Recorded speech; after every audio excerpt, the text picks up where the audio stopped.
آپ سب سننے والوں کو آفتاب وسیم میتلو کا سلام۔ السلام علیکم ورحمۃ اللہ وبرکاتہ۔ پیارے دوستو، آپ سب کو میتلا ناولز آن لائن میں خوش آمدید۔ محترم آڈینس، ویڈیو میں آگے بڑھنے سے پہلے چینل کا مختصر تعارف ہو جائے۔ Viewers, Maitla novels on line کو شروع کرنے کا مقصد آپ سب دوستوں کو انٹرٹین کرنا ہے۔ یہاں آپ جاسوسی، سسپینس، تاریخی، رومانی، روحانی، جادوئی اور ہر قسم کے بہترین آڈیو ناولز سے لطف اندوز ہو سکیں گے انشاءاللہ۔ تو ہم آج کی ویڈیو کا آغاز کرتے ہیں سسپینس ڈائجسٹ کا ایک تعمیری سلسلہ، مدہوشوں کی کہانی ہوش مندوں کے لیے۔ موت کے سوداگر، ناول نگار اقلیم علیم، آواز آفتاب وسیم میتلا۔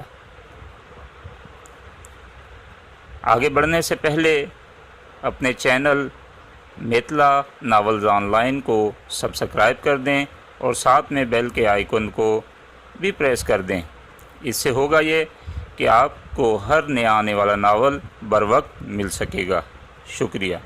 تو شروع کرتے ہیں موت کے سوداگر۔ ہم تینوں وسیع و عریض مکان سے ملحق سرسبز لان میں بیٹھے کافی پینے میں مصروف تھے، اور ہم سے کچھ دور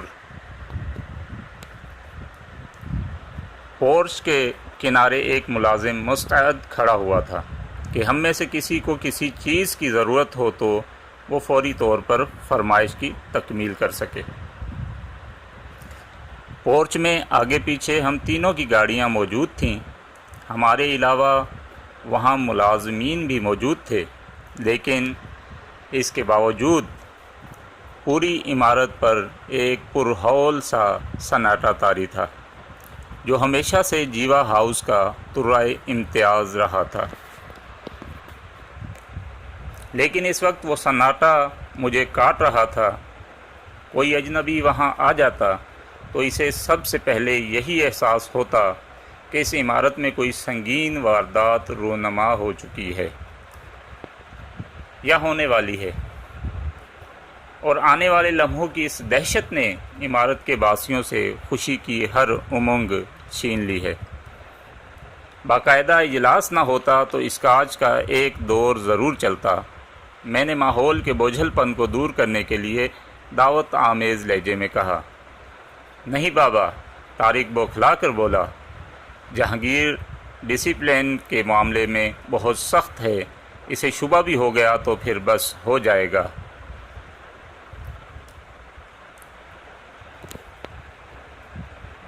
نادر نے اپنی ریسٹ واچ پر نگاہ ڈالی اور بیت کی کرسی میں پہلو بدلتے ہوئے الجھن آمیز لہجے میں بولا، پتہ نہیں وہ کہاں رہ گیا، 6 بجنے والے ہیں، نہ 1 منٹ آگے نہ پیچھے، وہ وقت کا پابند ہے، ٹھیک 6 بجے ہی آئے گا۔ طارق نے غیر ارادی طور پر اپنی ریسٹ واچ پر نگاہ ڈالتے ہوئے کہا، ابھی تو 2 منٹ باقی ہیں۔ میں طارق کی طرف متوجہ ہو گیا اور چند ثانیوں تک پرخیال انداز میں اس کی آنکھوں میں دیکھتے رہنے کے بعد بولا، میرا خیال ہے کہ وہ ہم سے بھاگتا ہے، ہمارے ساتھ کم سے کم وقت گزارنے کی کوشش کرتا ہے۔ میرا بھی یہی خیال ہے، طارق نے اعتراف کیا۔ وہ ہم سے الگ تھلگ رہنے کی کوشش کرتا ہے، شاید اس لیے کہ وہ ہمارا سربراہ ہے۔ سربراہ ہونے کا یہ مطلب تو نہیں وہ ہمارا دوست ہوا کرتا تھا، میں نے انہیں یاد دلایا، لیکن اب یاری دوستی کو وہ بالکل فراموش کر بیٹھا ہے۔ میرا بس چلے تو اسے ہلکی سی سرزنش ضرور کروں تاکہ اسے ماضی کے رشتے یاد آ جائیں۔ سرزنش؟ نادر خان یوں ہنسا جیسے میں نے کوئی احمقانہ بات کہہ دی ہو۔ مگر کس بنا پر؟ محض اس لیے کہ اجلاسوں میں وہ عین وقت پر پہنچتا ہے؟ ہم سے گپ شپ میں وقت برباد نہیں کرتا اور میٹنگ ختم ہوتے ہی واپس چلا جاتا ہے۔ مشکل یہی ہے۔ طارق گہرا سانس لے کر بولا، اس کا رویہ ہمیں ضرور چبھتا ہے، لیکن اس کی کسی کوتاہی کی نشاندہی نہیں کی جا سکتی۔ ہم اس کے بارے میں صرف اسی قدر جانتے ہیں جتنا کام کی حد تک ہمارے سامنے آتا ہے۔ ہو سکتا ہے کہ اس کے سر پر اور بھی فکریں سوار رہتی ہوں۔ عین اس وقت سیاہ رنگ کی ایک دمکتی ہوئی سیلون کار کھلے ہوئے پھاٹک میں داخل ہوئی اور پورچ میں پہلے سے موجود گاڑیوں کے پیچھے رک گئی۔ میرے ساتھ ان دونوں نے بھی بیک وقت اپنی رسٹ واچز پر نگاہیں ڈالیں اور ان کے چہروں پر مایوسی پھیل گئی، کیونکہ جہانگیر روایت کے مطابق بروقت پہنچا تھا۔ میں انہیں چھیڑ ضرور رہا تھا، لیکن ڈسپلن کا بہت زیادہ خیال رکھتا تھا۔ اسے دیکھتے ہی میں نے کرسی چھوڑ دی اور ان دونوں نے بھی میری تقلید کی۔ ہم لان سے برآمدے میں پہنچے تو دراز قامت جہانگیر بھی لمبے لمبے قدم اٹھاتا ہم سے آن ملا۔ ہیلو ایوری بڈی، اس نے ہاتھ لہرا کر خوش دلی سے کہا۔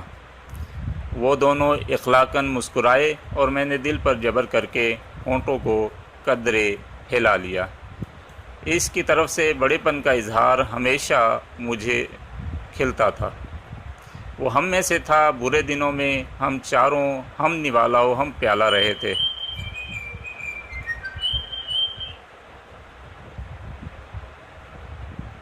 لیکن ہم سے اپنے احکامات کی تعمیل کراتے کراتے وہ خود سرسا ہو گیا تھا، جیسے پیدائشی طور پر وہ ہم پر مسلط رہا ہو۔ عمارت کے داخلی دروازے پر دو قوی الجثہ اور مضبوط آدمی مجسموں کی طرح ایستادہ تھے۔ ان کے ہاتھ جیبوں میں تھے جو بادیوں نظر ہی میں کھلی ہوئی اور وزنی محسوس ہو رہی تھیں۔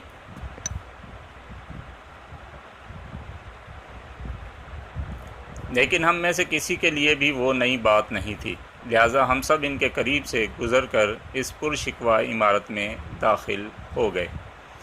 داخلی حال میں جہانگیر ہم سے آگے ہو لیا، جیسے ہمارے لیے وہ عمارت اجنبی رہی ہو۔ میں نے دل ہی دل میں اسے ایک گندی گالی دی، لیکن عملاً ایک مجبور مقتدی کی طرح اس کے پیچھے نادر اور طارق کے ساتھ چلتا ہوا چند راہداریوں سے گزرنے کے بعد جیوا ہاؤس کے اس مخصوص کمرے میں پہنچ گیا، جہاں ایک بڑی سی میز کے گرد صرف 4 ہی کرسیاں پڑی ہوئی تھیں۔ سب کی نشستیں مخصوص تھیں، لہذا ہر ایک نے کسی تکلف یا اہتمام کے بغیر اپنی جگہ سنبھال لی۔ تمہاری وجہ سے یہ اجلاس 1.5 منٹ کی تاریخ سے شروع ہو رہا ہے۔ اپنی نشست سنبھالنے کے بعد میں نے اپنی ریسٹ واچ دیکھتے ہوئے سنجیدگی سے جہانگیر کو مخاطب کیا۔ مجھے جتانے کی ضرورت نہیں ڈینی، اس کا لہجہ خشک اور سنجیدہ تھا۔ 6 بجے ہمیں یہاں پہنچنا تھا اور میں بروقت آ گیا تھا۔ اجلاس کی ابتدا یا انتہا کے بارے میں کسی کو مجھے بتانے کی ضرورت نہیں، میں اپنی ذمہ داریاں خوب جانتا ہوں۔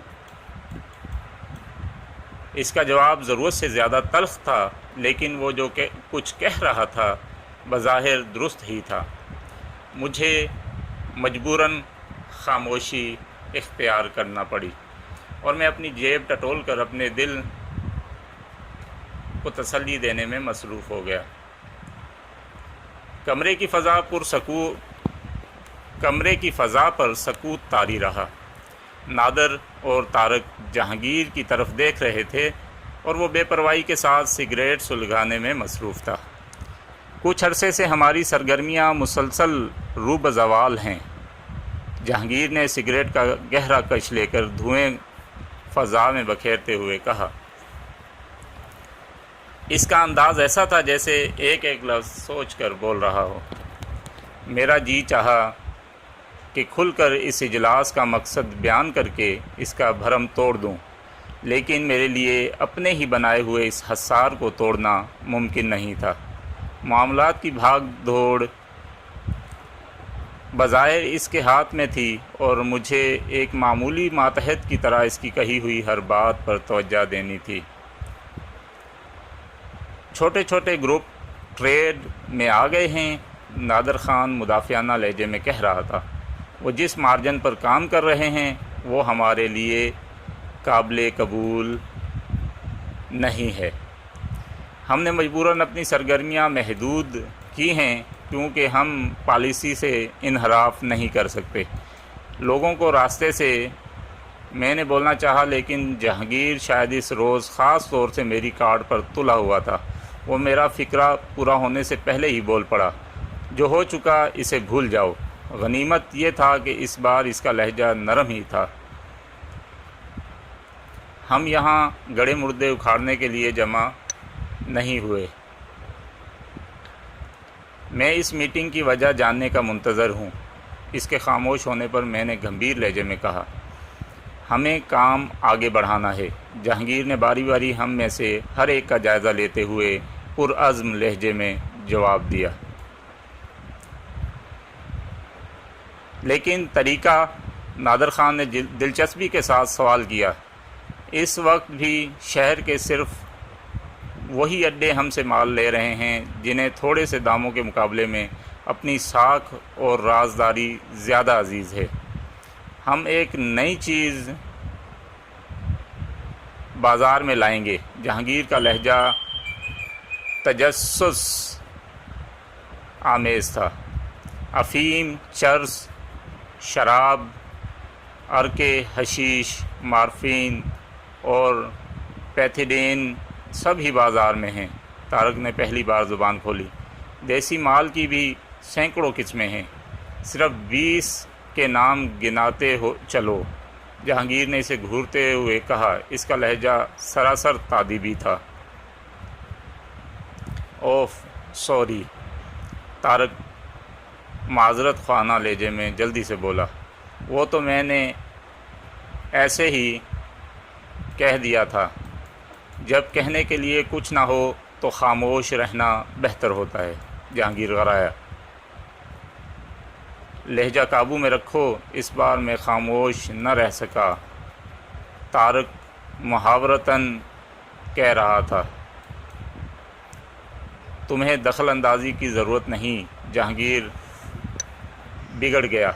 یہ میری اور طارق کی بات ہے۔ میں نے بے پرواہی سے شانے اچکائے اور اسی لہجے میں بولا، پھر ہمارا یوں جمع ہونا شاید بے سود ہے۔ ہم باہمی افہام و تفہیم کے لیے جمع ہوتے ہیں اور ایک دوسرے کی غلطیوں کی نشاندہی ہمارا بنیادی فرض ہے جس سے روح گردانی نہیں کی جا سکتی۔ خاموش رہو، وہ مجھے گھورتے ہوئے بولا۔ اس کی آواز سے غراہٹ ختم ہو گئی تھی لیکن لہجے میں تلخی بدستور باقی تھی۔ مجھے سبق پڑھانے کی ضرورت نہیں۔ یہ نہ بھولو کہ میں تم لوگوں کا سربراہ ہوں۔ میں مانتا ہوں، میں نے سینے پر ہاتھ رکھ کر سر کو قدرے خم کر دیتے ہوئے گہری سنجیدگی کے ساتھ کہا، مگر مائی ڈیئر سر، اپنی سربراہی کا وقار قائم رکھو۔ تم کسی پرائمری اسکول کے ہیڈ ماسٹر نہیں ہو۔ بزنس میٹنگ میں ہمیں ذمہ داری کے ساتھ حصہ لینا چاہیے۔ اس نے قدرے توقف کے بعد دھیمی آواز میں کہا، بے تول باتیں وقت برباد کرتی ہیں۔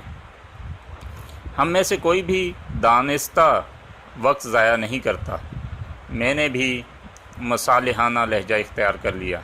اصل بات یہ ہے کہ جب ہم ایک دوسرے کی نیت پر اعتماد کرتے ہیں تو ہمیں آپس میں طنز و تضحیک کا رویہ اختیار نہیں کرنا چاہیے۔ چھوڑو یار، طارق مجھ سے مخاطب ہو کر بولا، چھوٹی چھوٹی باتوں کی تو اب عادت سی ہو گئی ہے۔ میں کسی بات کا برا نہیں مانتا۔ میں بھی جھگڑا نہیں کر رہا۔ میں نے آہستہ سے کہا، تم بہت فراغ دل ہو، تمہیں کوئی بات بری نہیں لگتی، لیکن مجھے یا نادر کو برا محسوس ہو سکتا ہے۔ میں پہلے بھی کئی بار زبان کھولتے کھولتے خاموش رہ گیا۔ ہم نے باہمی اعتماد کی فضا برسوں میں قائم کی ہے اور میں اسے برقرار دیکھنا چاہتا ہوں۔ گویا گروپ کا سارا درد تمہارے جگر میں ہے۔ جہانگیر غصے کے باوجود بے بسی کے ساتھ ہنس پڑا۔ میں معاملات کو بگاڑ رہا ہوں؟ یہ منصب میرے پاس بھی رہا ہے، میں نے اسے یاد دلایا۔ میں جو کچھ کہتا ہوں نیک نیتی کے ساتھ کہتا ہوں۔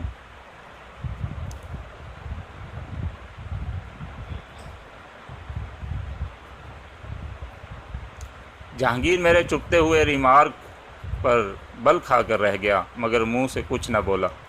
شاید تم کسی نئی چیز کا ذکر کرنے والے تھے، نادر خان نے کہا۔ وہ بہت زیرک آدمی معلوم ہوتا تھا اور تلخیوں کو بروقت ٹالنے میں خاصا ماہر تھا۔ نئی چیز؟ جہانگیر اپنی جھلاہٹ کو پرخیال لہجے میں چھپاتے ہوئے بڑبڑایا۔ ہیروئن ہماری منڈی کے لیے ایک اچھوتی چیز ہوگی، لیکن یہ نام تو نیا نہیں ہے، طارق نے مدافعانہ لہجے میں کہا۔ ہاں، جہانگیر نے پہلی بار اس پر کسی برہمی کا اظہار کیے بغیر کہا،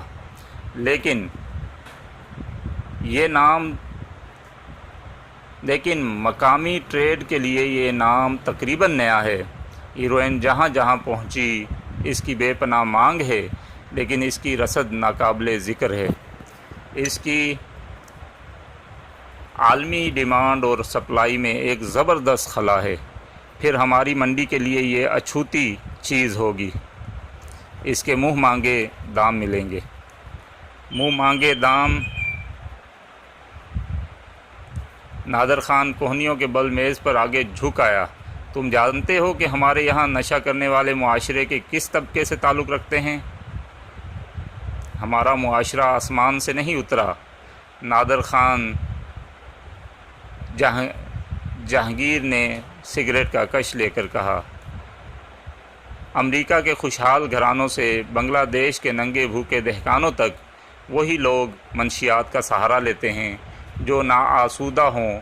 مغرب میں محرومی کا احساس کچھ اور ہے، یہاں کچھ اور۔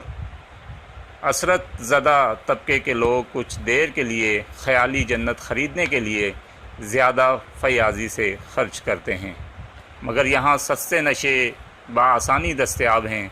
لوگ انہیں استعمال کر رہے ہیں۔ انہیں سستی چیزوں سے ہٹا کر ادھر راغب کرنا اتنا آسان نہ ہوگا، نادر خان نے کہا۔